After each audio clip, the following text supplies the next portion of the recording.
you got to surround yourself with people that believe in you, that support you, that will guide you through this process, through this ordeal, with everything that is happening.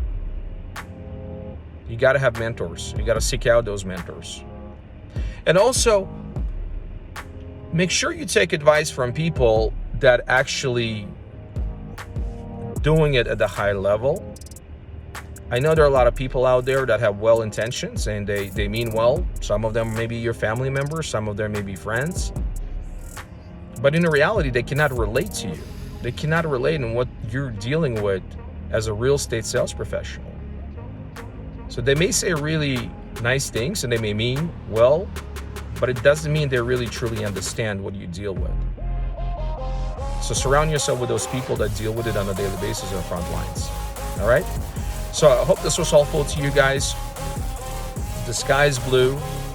The sun is shining, right? It's great to be alive. And it's a great time to be in this business. Just go after it, show up, and work. Bye.